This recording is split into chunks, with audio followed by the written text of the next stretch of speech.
हम पढ़ रहे हैं राजस्थान माध्यमिक शिक्षा बोर्ड अजमेर द्वारा 11वीं एवं 12वीं कक्षा की हिंदी साहित्य विषय की पाठ्य पुस्तक हिंदी साहित्य का संक्षिप्त इतिहास।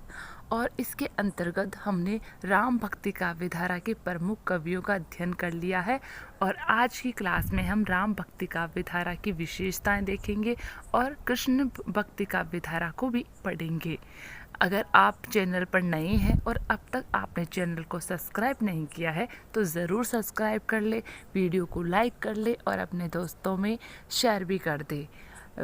तो पढ़ते हैं हम राम भक्ति काव्य धारा की सामान्य विशेषताएं। सगुण भक्ति काव्य में सामाजिक मर्यादा के साथ लोक चिंता, लोक मानस, लोक रक्षा, लोक मंगल की भावना का प्राधान्य है। इस काव्य धारा के कवियों ने मर्यादा पुरुषोत्तम राम को अपना आराध्य माना है। राम ही उनकी कविता के विषय है। नाना काव्य रूपों में उन्होंने राम का ही गुणगान किया है, किंतु उनके राम परब्रह्म होते हुए भी मनुज है और अपने देश काल के आदर्शों से निर्मित है। वे अपार मानवीय करुणा वाले हैं, गरीब निवाज है, दरिद्रता रूपी रावण का नाश करने वाले हैं। रामचरितमानस ने तुलसीदास ने जिस आदर्श व्यवस्था के रूप में राम राज्य का स्वप्न बुनते हैं, उसमें जाति, वर्ण, धर्म, संप्रदाय, अमीर गरीब अपनी पृथक सत्ता खो देते हैं। तो रामचरितमानस है जिसके रचनाकार है तुलसीदास है। इसमें तुलसीदास है, उन्होंने राम के द्वारा जाति, वर्ण व्यवस्था, धर्म, संप्रदाय, अमीर गरीबी का जो फर्क है उन सबको अलग करके फिर इन्होंने ये काव्य लिखा है। राम भक्ति काव्य परंपरा ने लोक और शास्त्र दोनों के सामंजस्य से अपना पथ प्रशस्त किया। ऊपर से उनकी रचना स्वांतः सुखाय, निवेदनात्मक, आत्म प्रबोध के लिए दिखाई देती है, लेकिन गहराई से हम पाते हैं कि लोक धर्म, लोक मंगल ही इस रचना के कर्म की प्रेरणा भूमि है। ये सब भी भक्त कवि भक्ति को लोक कल्याण के अहम के परिष्कार का माध्यम मानते हैं। भारत के राममय होने का कारण भी यही है कि संत कवि तुलसीदास ने परंपरा के अमृत तत्वों को उसमें भर दिया है। राम भक्ति शाखा के कवियों ने अपने काव्य के लिए प्रबंध एवं मुक्तक दोनों शैलियों को अपनाया है, किंतु इनका रुझान प्रबंध की ओर अधिक था। गेयपद और दोहा चौपाई में निबद्ध कड़वकबद्धता उनकी प्रधान रचना रूप है। इन कवियों ने अवधि, ब्रज दोनों में काव्य का सृजन किया है। छप्पई, सवैया, कवित, भुजंग प्रयात, बेरवे आदि राम काव्य के बहुप्रयुक्त छंद है। तुलसीदास ऐसे भक्त कवि है जिनके यहाँ मध्य काल में प्रचलित प्राय सभी काव्य रूप मिल जाते हैं। वास्तविकता यह है कि राम कथा समस्त भारतीय सौंदर्य का प्रतिमान है। तो इस प्रकार से ये राम भक्ति काव्य धारा की विशेषताएं हैं, जिनमें प्रमुख कवि तुलसीदास है और उनका प्रबंध और मुक्तक दोनों काव्य शैलियों पर पकड़ थी उनकी, और उन्होंने अवधि और ब्रज दोनों भाषाओं को अपने काव्य के लिए चुना है। तो आगे हम पढ़ने वाले हैं कृष्ण भक्ति काव्य धारा। तो कृष्ण भक्ति काव्य धारा के सिरमौर कवि है वो सूरदास है। पहले हम सामान्य जानकारी लेंगे, उसके बाद कवियों को पढ़ेंगे, फिर विशेषताओं की ओर चलेंगे।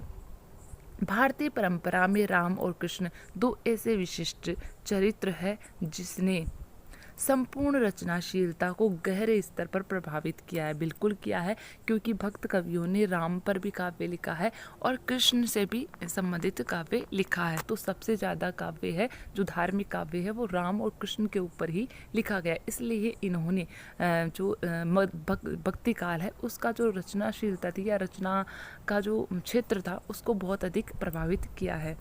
उन्हें विष्णु के अवतार के रूप में देखा गया है। तो राम और कृष्ण दोनों ही विष्णु के अवतार है, इसलिए वैष्णव भक्तों ने इनके ऊपर साहित्य लिखा है। भारतीय समाज में उन्हें व्यापक स्वीकृति मिली। प्राय माना जाता है कि राम त्रेता के अवतार है और कृष्ण द्वापर के। तो राम है वो त्रेता युग के अवतार माने जाते हैं और कृष्ण है वो द्वापर युग के अवतार है। परंतु पर विचारणीय तथ्य यह है कि कृष्ण के व्यक्तित्व का विकास कुछ चरणों में हुआ और मध्यकाल तक आते आते उनमें इतिहास के साथ गाथा का ऐसा संयोजन हो चुका था कि उन्हें 16 कला अवतार कहा गया। तो कृष्ण है, उनको 16 कला अवतार कहा गया है और 16 कला अवतार के रूप में ही कृष्ण के ऊपर साहित्य लिखा गया है, क्योंकि राम से संबंधित काव्य है वो तो एकदम मर्यादाओं में रहकर लिखा हुआ काव्य है।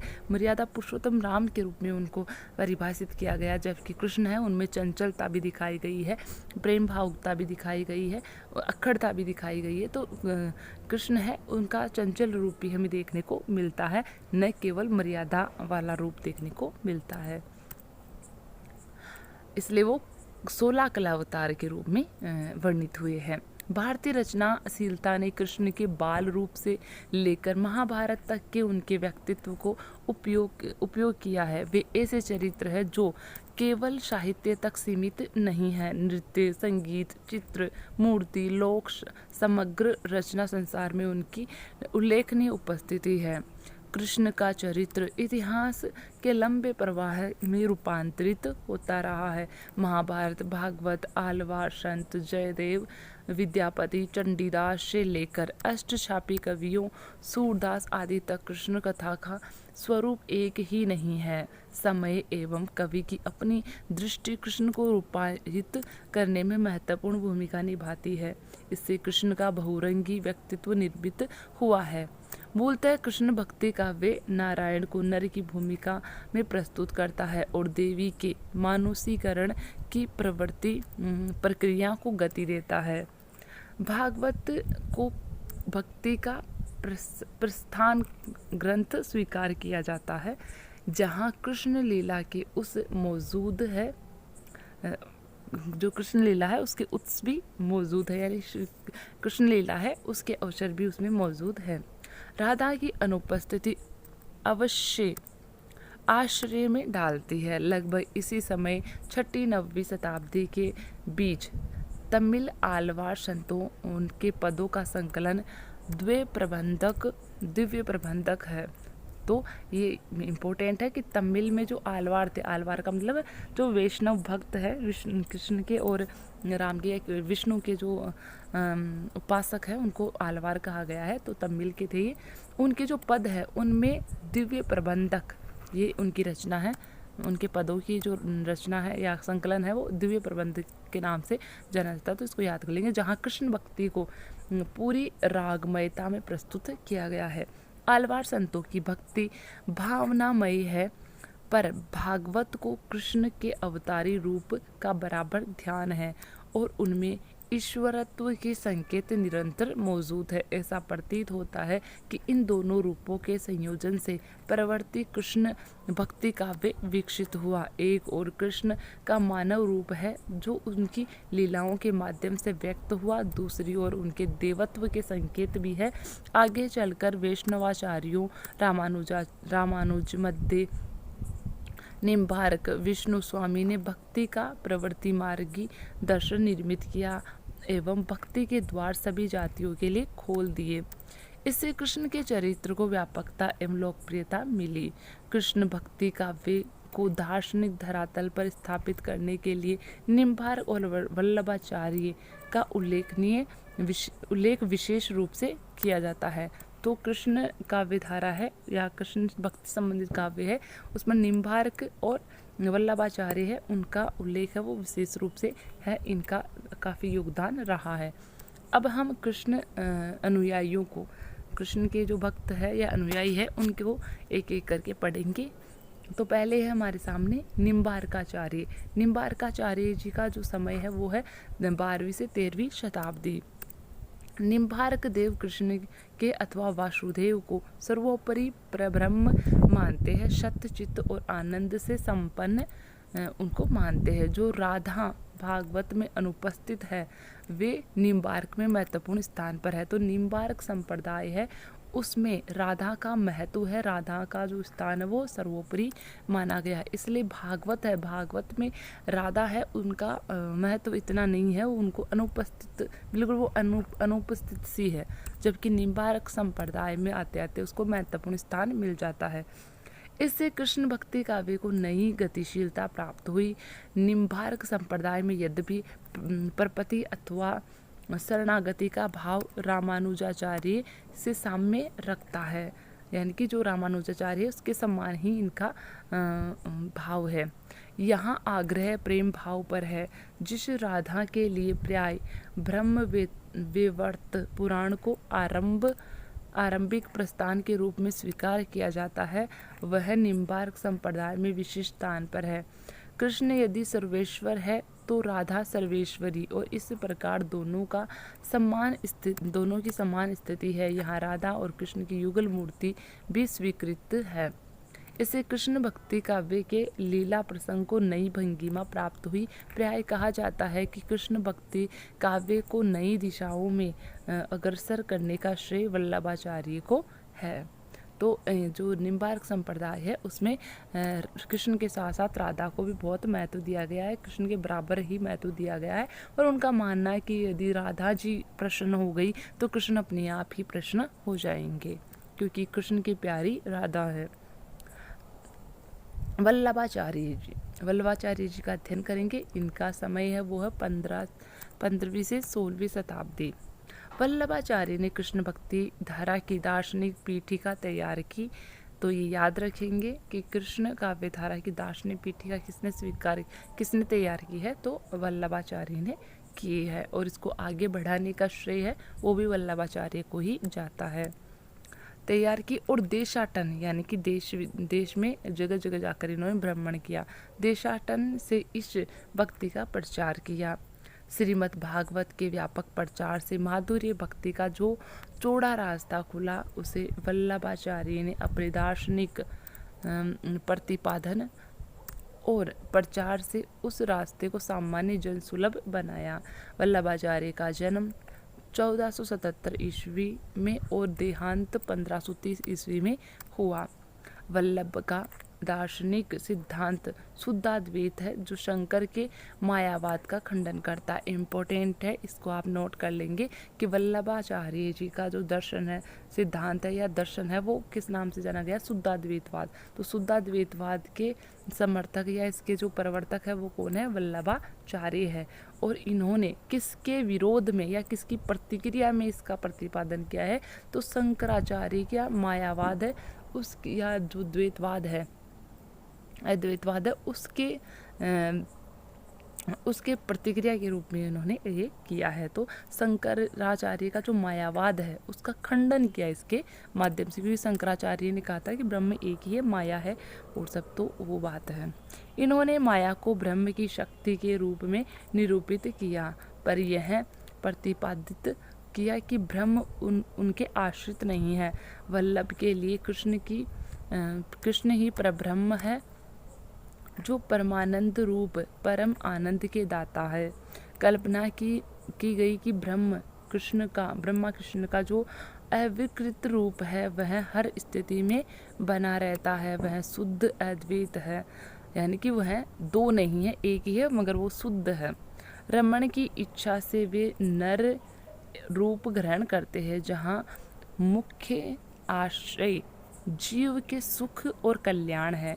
इस प्रकार वल्लभ का भक्ति चिंतन जीव के मध्य एक घनिष्ठ संबंध स्थापित करता है, जहाँ ब्रह्म लीला भूमि में संरचित होकर भी शुद्ध है और जीव उससे तादात्कार होकर आनंद की उपलब्धि करता है। दर्शन में जो शुद्धाद्वैत है वह व्यवहार अथवा साधना पक्ष में पुष्टि मार्ग कहा जाता है। तो पुष्टि मार्ग के जो समर्थक है या पुष्टि मार्ग के जो प्रवर्तक है वह भी वल्लभाचार्य जी ही है। पुष्टि का अर्थ है ईश्वर के अनुग्रह, प्रसाद, अनुकंपा अथवा कृष्ण से पुष्ट होने वाली भक्ति। इम्पोर्टेंट है, इसको नोट कर लेंगे। तो जो पुष्टि है, पुष्टि किसको कहेंगे? ईश्वर के आग्रह, प्रसाद, अनुकंपा या कृपा से पुष्ट होने वाली भक्ति को। यहाँ ईश्वर की कृपा ही प्राप्य है, यही परम सुख और परम आनंद है। कृष्ण भक्ति में गोपिकाएं मोक्ष की कामना नहीं करती, कृष्ण का दर्शन ही उनकी लालसा है। वही उनका सुख है। कृष्ण के प्रति निश्चल भाव से संपूर्ण समर्पण पुष्टि मार्ग का आग्रह है। इस प्रकार वल्लभाचार्य रामानुज की शास्त्रीय प्रपत्ति और शरणागति भाव को एक नई दीप्ति प्रदान करते हैं। उन्होंने राधा की कल्पना कृष्ण की परम आह्लादिनी शक्ति के रूप में किया है। तो जो राधा है वह क्या है? कृष्ण की परम आह्लादनी शक्ति है। इस रूप में इन्होंने इसका राधा का वर्णन किया है। कृष्ण भक्ति काव्य मध्यकालीन सामंती समाज की उपज है, पर उसका वैशिष्ट्य यह है कि उसे संवेदना के धरातल पर ललकारता भी है। सामंती देहवाद के स्थान पर वह प्रेममय राग भाव को स्वीकृति देती है, जिसका पर्यावसान भक्ति में होता है। जिन गायों को चराया, लीलाएं कृष्ण लीलाएं की, वह बैकुंठ के समान माना गया है। कृष्ण जीव के सुख के लिए अवतरित होते हैं और निर्विकार है। बाल लीलाओं के माध्यम से कृष्ण का निर्मल रूप उभरता है और गोवर्धन लीला जैसे प्रसंगों से कृष्ण के व्यक्तित्व का लोक रक्षक रूप स्थापित होता है। तो कृष्ण है, उनको कृष्ण लीलाएं, बाल लीलाएं दिखाई गई, उसके माध्यम से उनका लीला वाला रूप हमें देखने को मिलता है। वही उनका लोक रंजन का दिखता है। वही उन्होंने गायों को बचाया, पर्वत है इंद्र को चुनौती देकर जो गोवर्धन पर्वत है उसको उठाया। उससे हमें लोक रक्षक कृष्ण का जो लोक रक्षक अवतार है वो हमें देखने को मिलता है। वह रूप, उस रूप के हमें दर्शन होते हैं, क्योंकि वे इंद्र को चुनौती देते हैं। कृष्ण का व्यक्तित्व खुली भूमि पर है, जिसमें प्रकृति की भी भूमिका है। यह यथार्थ लोक संस्कृति के माध्यम से आया है, इसलिए उसकी पहचान कठिन है। कृष्ण भक्ति काव्य शास्त्र के स्थान पर लोक का वर्ण करता है और कर्म कांड आदि की यहाँ कोई अनिवार्यता नहीं है।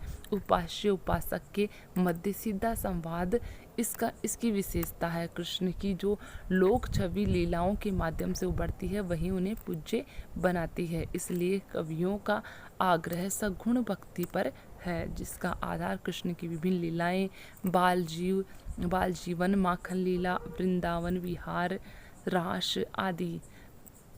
ब्रह्मर गीत प्रसंग में गोपिकाएं उद्धव द्वारा प्रतिपादित निर्गुण को अस्वीकार कर देती है। तो ब्रह्मर गीत है वो सूरदास का है और नंददास ने भी लिखा है। तो सूरदास का जो या नंददास का जो ब्रह्मर गीत है उसमें गोपिकाओं ने उद्धव है, उस जो उद्धव है वो निर्गुण योग का ज्ञान देता है गोपियों को, तो वो उसको अस्वीकार कर देती है। बिल्कुल मुंह पर ही उसको अस्वीकार कर देती है और ऐसे ऐसे तर्क देती है कि उद्धव है वो उसकी बोलती बंद हो जाती है। मर्यादा के स्थान पर यहाँ रागात्मकता का आग्रह है। कृष्ण भक्ति काव्य में अष्टछाप का विशेष उल्लेख किया जाता है। अब पढ़ने वाले हम अष्टछाप। तो अष्टछाप के 8 कवि थे, एक मंडली थी जिसमें 8 कवि थे, उसको अष्टछाप मंडली कहा गया। और ये वल्लभाचार्य के जो पुत्र थे विट्ठल दास, उन्होंने ये किया था। तो वल्लभाचार्य ने विशेषता द्वैतवादी पुष्टि मार्ग की स्थापना की थी। आगे चलकर उनके पुत्र विट्ठल नाथ ने अष्टछाप कवियों की परिकल्पना की, जिन्हें कृष्ण सखा भी कहा जाता है। तो ये इम्पोर्टेंट है, यहाँ से प्रश्न पूछा जाता है कि अष्टछाप है उसकी परिकल्पना या उसके अष्टछाप मंडली के जो प्रवर्तक है वो कौन है, तो वो विट्ठल नाथ हो जाएंगे, जो वल्लभाचार्य के पुत्र थे और इन्हें कृष्ण सखा के नाम से भी जाना जाता है। इनके 4 वल्लभाचार्य के शिष्य थे। अब इस जो अष्टछाप मंडली जिसमें 8 कवि है, उन 8 कवियों में 4 कवि है वो या 4 कवि है वो तो वल्लभाचार्य के शिष्य हैं और 4 जो कवि है बच गए, जो 4 कवि है वो विट्ठलनाथ के शिष्य हैं। तो ऐसे 4-4 करके 8 कवि हो जाते हैं। तो वल्लभाचार्य के शिष्य भी पूछे जाते हैं कि वल्लभाचार्य के शिष्य कौन कौन से हैं जो अष्टछाप मंडली में सम्मिलित है। तो वो सूरदास है, कुंभन दास है, परमानंद दास और कृष्णदास है।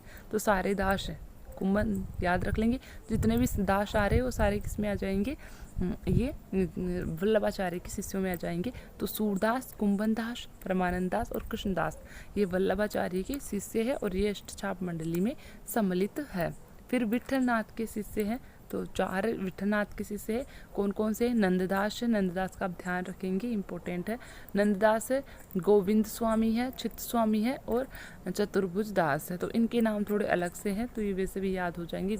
नंददास, गोविंद स्वामी, चित्त स्वामी और चतुर्भुज दास ये विठलनाथ के शिष्य हैं।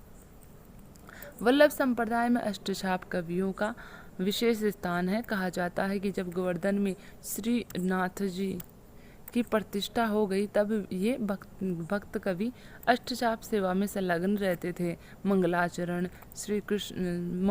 श्रृंगार से लेकर संध्या आरती और शयन तक अष्टछाप कवियों में सूरदास सर्वोपरि है। तो यानी कि जो ये श्री कृष्ण के भक्त कवि थे सारे, तो कृष्ण है उनकी पूजा किया करते। तो हर रूप में कृष्ण की का मंगलाचरण करना, उनका श्रृंगार करना, संध्या आरती से लेकर शयन तक के ये श्री कृष्ण है उसकी सेवा में लगे रहते थे, इसलिए इनको अष्टछाप कवि कहा जाता है। अष्टछाप के कवियों में सूरदास सर्वोपरि है, याद रखेंगे, इंपॉर्टेंट है।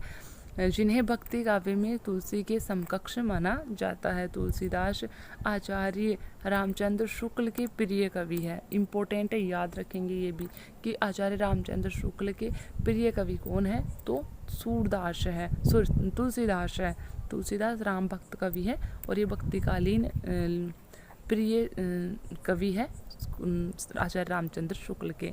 पर इन्होंने भी स्वीकार किया है कि माधुर्य भाव में सूर सागर रस का आगार है और जहाँ तक वात्सल्य और श्रृंगार का प्रश्न है सूर सर्वोपरि है।